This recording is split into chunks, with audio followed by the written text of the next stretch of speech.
Let's begin with a real-life story. A middle-aged woman with hyperthyroidism had been under my care for about 4 months. She had previously relied on a medication called PTU for 7 years, but every time she stopped, her symptoms returned quickly. This time, however, she had been off PTU for 4 months without any symptoms. Her pulse, blood pressure, and other indicators were all normal. She felt emotionally stronger and more energetic than she had in years. It seemed the homeopathic remedy she was taking was working remarkably well, and she was hopeful for the first time in a long while. But then, things took a turn. Just a few weeks after her remedy potency was increased, she called in distress. Her pulse was racing, and she felt extremely nervous just like before.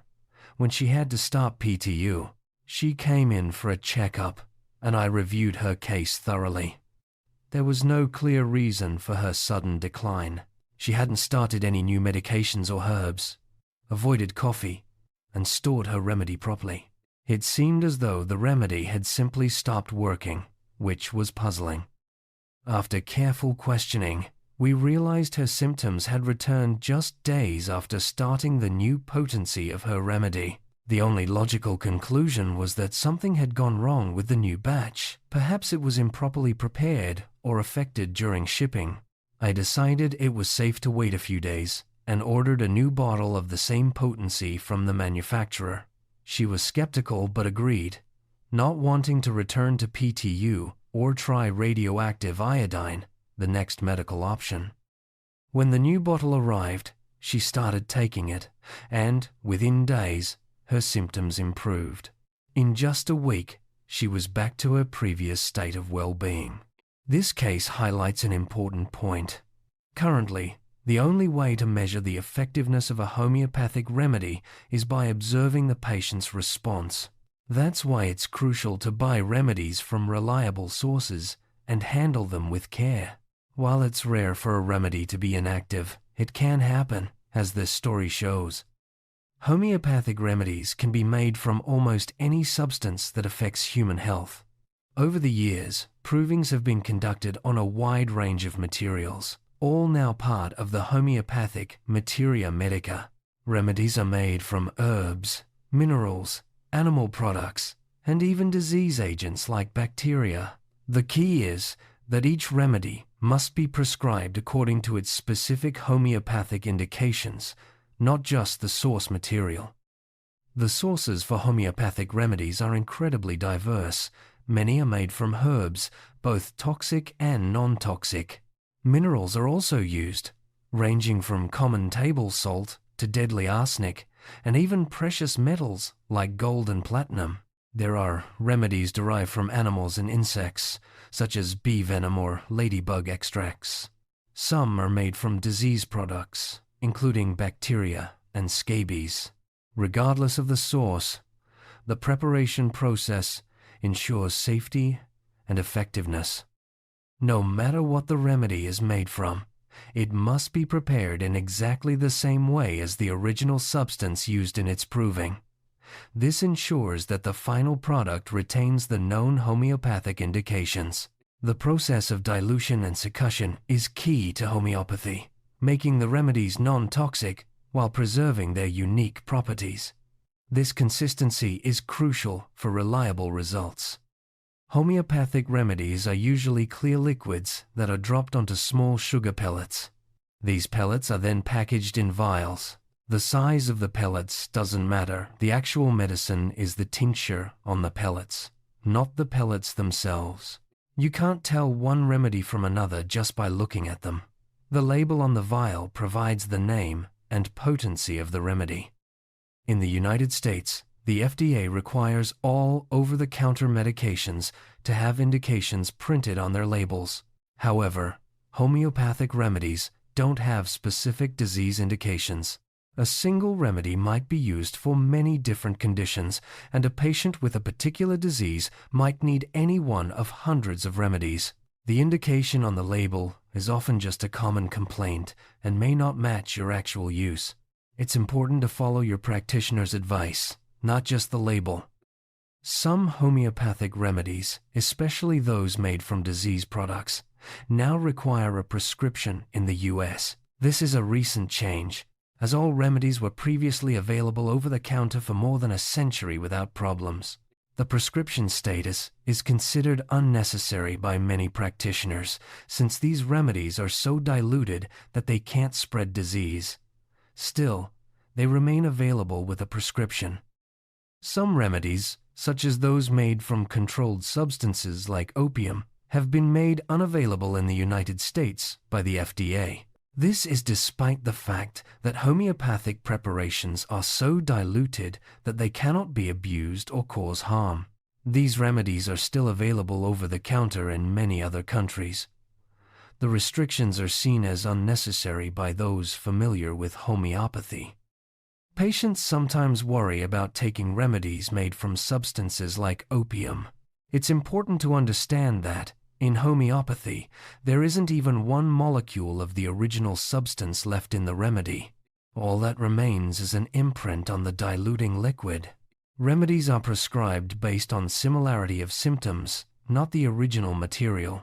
If your symptoms match those of opium toxicity, for example, homeopathic opium is the correct remedy, regardless of its source. One patient, Mary, was hesitant to take homeopathic opium because of her family's history with drug problems. I explained that homeopathic opium contains no actual opium, just the energetic imprint. Her symptoms, like severe constipation and constant sleepiness, matched those of opium toxicity. There was no substitute remedy. After considering her son's positive experience with homeopathy, Mary decided to try it and benefited from the treatment. Some manufacturers offer combination remedies, which mix several single remedies in various potencies. These are sold for specific complaints, like teething or allergies, and come as drops, pellets, or tablets. While they can relieve symptoms quickly, they rarely lead to lasting health improvements. Mixing remedies creates a new medicine, and unless it's been tested, its effects aren't fully known. Combination remedies are best avoided during constitutional therapy unless approved by your practitioner. Combination remedies are most often used for common, mild complaints, such as teething in children, allergies, or indigestion. They are convenient and can provide quick relief, but they are not intended for deep, constitutional treatment. If you are working with a homeopathic practitioner, always check before using these products, as they can interfere with your ongoing care. Homeopathic remedies are stable and can last for years if properly cared for. They should be kept in sealed containers, away from strong odors, direct sunlight, excessive heat, and microwaves. Avoid storing them near appliances that generate electromagnetic fields. Also, keep them away from products containing camphor, like Vicks or Tiger Balm, and avoid exposure to X-rays at airports when possible. Many manufacturers now put expiration dates on homeopathic remedies, but these dates are often arbitrary. If remedies are stored properly, they can retain their potency for many years. The most important thing is to protect them from environmental factors that could degrade their effectiveness. Homeopathic remedies are usually taken as dry pellets under the tongue. A typical dose is 2 to 4 pellets, but the exact number is less important than the frequency and potency. For example, taking 4 pellets once a day is different from 2 pellets twice a day. Always follow your practitioner's instructions for best results. The sugar pellets themselves are not the medicine. The active ingredient is the dilution placed on them. It's best not to touch the pellets with your fingers. Use the vial cap to dispense them and pour the correct number under your tongue. If pellets fall on the floor, discard them to avoid contamination. Sometimes, patients are instructed to dissolve the pellets in water and stir before taking a teaspoonful as a dose. This process, known as plussing, slightly changes the potency and effect of the remedy. Your practitioner will let you know if this method is appropriate for your case. Occasionally, a homeopathic remedy may not work as expected.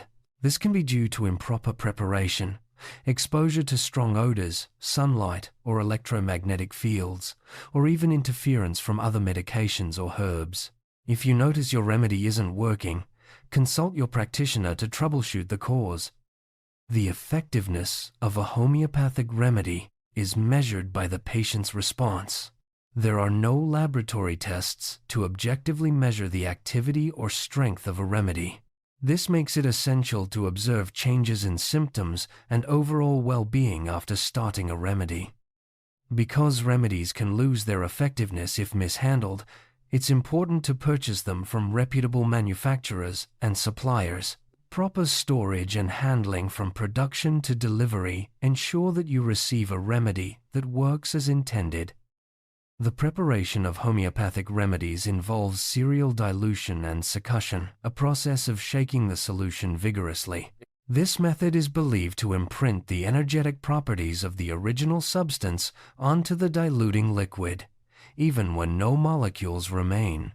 This is a foundational concept in homeopathy. Each time a remedy is diluted and shaken, its potency increases according to homeopathic principles. The more times this process is repeated, the higher the potency. Remedies are labeled with numbers and letters, such as 6C or 12C, indicating the number of dilutions and the scale used. Higher potencies are not stronger in the conventional sense, but are considered more energetic. The label on a homeopathic remedy vial will show the name of the remedy and its potency, such as arsenicum album 30C. The number refers to how many times the remedy has been diluted and succussed. The letter indicates the scale: C for centesimal, uno quattrocento, X for decimal, uno decim, and so on.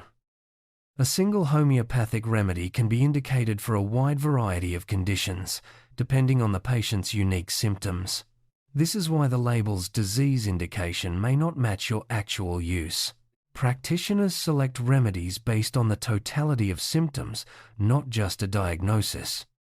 A trained homeopathic practitioner evaluates your symptoms, history, and overall health to select the most appropriate remedy. This individualized approach is central to homeopathy and helps ensure the best possible outcome for each patient. Homeopathic remedies are non-toxic due to their extreme dilution. Even remedies made from toxic substances, like arsenic or snake venom, are safe when prepared according to homeopathic standards. This safety profile is one reason why homeopathy has been used for over 2 centuries. To keep your remedies effective, store them in a cool, dry place, away from sunlight and strong odors. Avoid keeping them near electronics or microwaves, as electromagnetic fields can potentially interfere with their action. Proper storage ensures your remedies remain potent for years. Certain substances and exposures can interfere with homeopathic remedies. These include strong-smelling products like camphor, menthol, and some essential oils. Also, avoid storing remedies near microwaves, cell phones, or other sources of electromagnetic fields. These precautions help maintain remedy effectiveness. When traveling, keep remedies in their original containers and avoid exposing them to X-ray machines at airports if possible. While most remedies are not affected by airport detectors, it's best to be cautious. Store them away from heat and sunlight during your trip. Expiration dates on homeopathic remedies are not based on scientific evidence. Remedies can remain effective for decades if stored correctly. Don't discard a remedy just because it's past its printed expiration date. Check with your practitioner if you're unsure.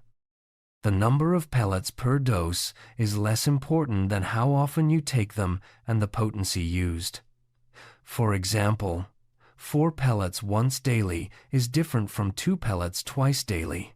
Always follow your practitioner's dosing instructions for best results. To avoid contaminating the remedy, use the vial cap to dispense pellets and pour them directly under your tongue.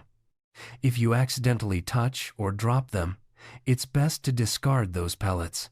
This helps maintain the purity and effectiveness of your remedy. Plussing is a method where pellets are dissolved in water and stirred before each dose. This can subtly change the remedy's potency and effect. Your practitioner may recommend this method for certain cases. Always follow their instructions for the best outcome. Certain factors can interfere with the action of a homeopathic remedy. These include exposure to strong odors, electromagnetic fields, and some medications or herbal supplements. If you suspect interference, consult your practitioner for guidance. Since there are no laboratory tests for remedy strength, careful observation of your symptoms is essential. Keep track of any changes in your health, both positive and negative, and report them to your practitioner. This feedback helps guide your ongoing treatment. It's rare for a homeopathic remedy to be inactive at the time of purchase, but it can happen. If you suspect your remedy isn't working, check for possible causes like improper storage or interference.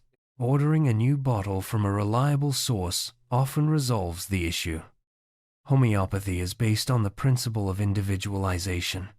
The remedy is chosen based on the unique symptoms and characteristics of the patient, not just the disease diagnosis. This approach aims for a holistic improvement in health. Selecting the right remedy involves matching the patient's symptoms to the known effects of remedies from the materia medica. This process requires skill and experience. The closer the match, the more likely the remedy will be effective. Approving is a process where healthy volunteers take a substance to document its effects. These effects are recorded and form the basis for prescribing the remedy in homeopathy. Each remedy's indications are established through this method. Remedy indications are the specific patterns of symptoms and characteristics for which a remedy is known to be effective. These are established through provings and clinical experience. Practitioners use these indications to select the most appropriate remedy for each patient. Homeopathy offers a unique approach to health, using highly diluted remedies tailored to the individual. Proper selection, storage, and administration are key to success. While not without its challenges, homeopathy remains a safe and widely used system of medicine, valued for its holistic and individualized care. As we've seen, homeopathic remedies are more than just sugar pellets. They represent a system of medicine with a rich history and a focus on individualized care. By understanding how remedies are made, selected, and used, patients can make informed choices and work effectively with their practitioners. Always consult a qualified professional for guidance on your homeopathic journey.